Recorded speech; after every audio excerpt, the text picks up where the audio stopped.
आज मेरो हातमा एउटा निकोटेक्स भन्ने एउटा प्रोडक्ट परेको छ जो सिप्ला कम्पनीद्वारा निर्मित एउटा प्रोडक्ट हो जो चुरोट छोड्नको लागि उत्पादित एउटा प्रोडक्ट एउटा चुइगम रहेको छ। यो सिप्ला कम्पनीद्वारा निर्मित छ। नेपालका ठुला सहरहरू विशेष गरेर काठमाडौँ, विराटनगर, वीरगञ्ज लगायतका ठुला सहरहरू, छिटफुट, पोखरा लगायतका सहरहरूमा यो औषधि विभिन्न मेडिकल तथा डिपार्टमेन्टल स्टोरहरूमा यहाँहरूले पाउन सक्नुहुन्छ। निकोटेक्स भन्ने औषधिमा निकोटिन, पालाट्रेक्स, गम यूपीएस 2 mg रहेको छ। 2 mg को एमा 2 mg बराबर निकोटिन रहेको छ। र यसरी चुरोट खाँदा पनि निकोटिनै खाइन्छ र हामीले यो चुइगममा पनि निकोटिनै रहेछ। यसमा के भिन्नता छ? आखिर निकोटिनै खानी हो, चुरोटै खाए भइहाल्यो भनी धेरैको समस्या अथवा धेरैको क्वेसन पनि हुन सक्छ।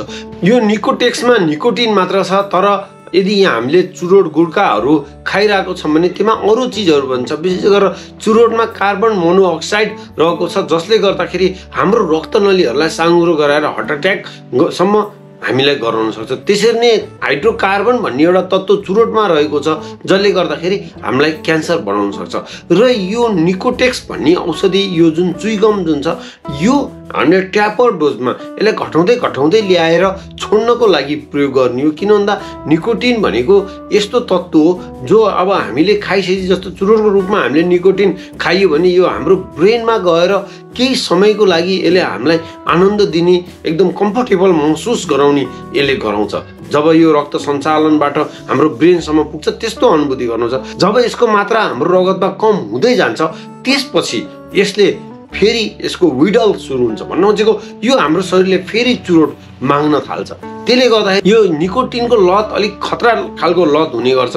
यो ब्रेनसँग डिपेन्डेन्ट हुन्छ। त्यसले गर्दाखेरि निकोटिनको लागि निकोटिनै यसमा दिएर ट्यापर गरेर पछि छोड्न लगाउन सकिन्छ भन्ने कन्सेप्टमा यो मेडिसिन उत्पादन भएको छ। मि सञ्जीव देवकोटा, निपुण च्यानल, स्वास्थ्य टिप्स। Welcome everyone. यस्तै स्वास्थ्य सम्बन्धी, औषधि सम्बन्धी सम्पूर्ण जानकारीहरूको लागि मेरो निपुण च्यानल स्वास्थ्य टिप्स सब्सक्राइब गर्न यहाँहरूलाई विशेष अनुरोध गर्छु। एमा मैले भनिसकेँ, एमा निकोटिन भन्ने अब यसको डोज भनेको निकोटिन भन्ने 2 mg हुन्छ र यो विशेष गरेर 12 हप्ताको सेड्युलमा कम्ती अनि 3 महिनाको सेड्युलमा यो चलाइने गर्छ। अहिले यहाँ मैले फोटो देखाइरहेको छु। यसलाई ट्यापर गरेर जस्तो 1 देखि 6 हप्तासम्म हजुरको 1 देखि 2 घण्टाभित्र खान लगाइन्छ र 7 देखि 9 हप्ताभित्र 2 देखि 4 घण्टासम्म खान लगाइन्छ र 10 देखि 12 हप्ताभित्र 4 देखि 8 घण्टामा एउटा गरेर यसरी ट्यापर किसिमले यो फोटोलाई यहाँहरूले हेरेर यहाँहरूले फलो गर्न सक्नुहुन्छ। यसलाई 12 हप्तामा एक गोली गर्दै घटाउँदै हप्तै पछि यहाँहरूले घटाउँदै ल्याएर यसलाई छोड्नु पर्ने हुन्छ। एकैचोटि एउटा दुईटा खानुहुन्छ भने यसले छुट्ने होइन। र यो एकदम धेरै अब दिनको 20 वटासम्म खानुहुन्छ भने त्यही हिसाबले खानु पर्यो। अब 20 वटा भन्दा तल खानुहुन्छ नि यहाँले फेरि चुरोट पनि कति खानुहुन्छ, एउटा दुईटा खानीलाई यो खान पर्दैन। चेन स्मोकर जो भनिन्छ एकदम एउटा भ्याउन पाएको छैन, अर्को सल्काछ, अर्को भ्याउन पाएको छैन, अर्को सल्काछ, त्यस्ता व्यक्तिहरूको लागि बढी यो उपयुक्त हुन्छ जस्तो मैले आफ्नो स्टडीमा पाएँ। त्यस्ता खालका व्यक्तिहरूलाई उपयुक्त हुन्छ जस्तो मैले आफ्नो स्टडीमा पाएँ। र यो 24 घण्टामा 24 वटा भन्दा बढी चाहिँ खानुहुन्न। यो एकदम प्रष्ट लेखिएकै छ। यसको लिफलेटभित्र यहाँले पढ्नुभयो भने 24 घण्टामा 24 वटा भन्दा बढी खानु भएन। र खाँदा पनि कसरी खानु पर्यो भन्दाखेरि यहाँहरूले अब केही खाएको 15 मिनट ग्याप हुनुपर्छ। कुनै पनि चिज खाएको 15 मिनटपछि र यो खाएको 15 मिनटसम्म नि यहाँहरूले केही पनि खानुहुन्न। र यो खाँदा पनि के हो भन्दाखेरि चुइगम हो, यो चपाई गर्ने होइन।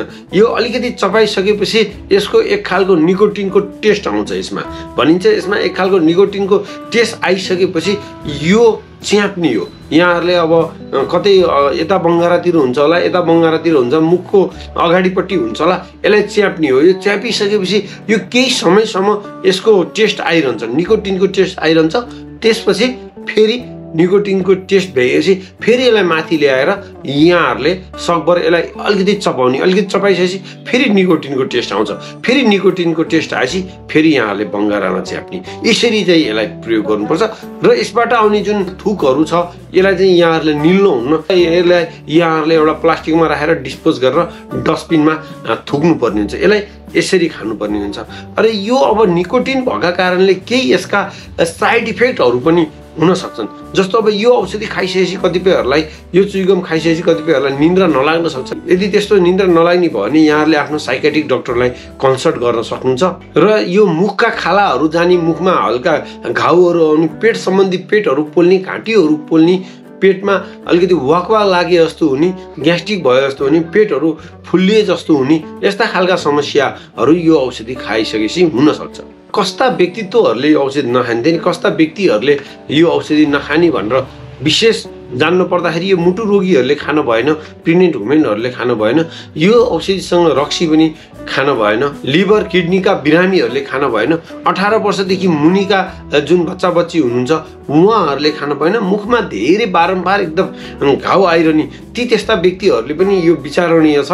पेटका घाउहरू, आन्द्राका घाउहरू भएका बिरामीहरूको लागि पनि यो औषधि दिनलाई विचारणीय छ। ठाउँमा अलि सर्वसुलभ तरिकाले नेपालमा अलि पाइँदैन औषधि छ, इन्डियामा छ्यापछ्याप्ती पाइन्छ, क्लोज बोर्डर छ। कतिपयहरू चुरोटबाट हैरानी हुनुभएको छ भने यसले 100% नै चुरोट छुटाउँछ भनेर भनिन्छ। यसमा मुटु रोगीहरू, सुगर प्रेसरका बिरामीहरू, प्रेसरका रोगीहरूले डाक्टर कन्सल्ट नलिनु होला भन्ने एउटा सूचना दिँदै आज यो निकोटेक्स सम्बन्धीको भिडियो यहाँलाई कस्तो लाग्यो? यदि यो इन्फर्मेटिभ छ भने यसलाई लाइक, कमेन्ट, सेयर गरिदिनु हुन अनुरोध गर्दै आजलाई बिदा हुन्छु। अर्को भिडियो भेटौँला। Bye bye.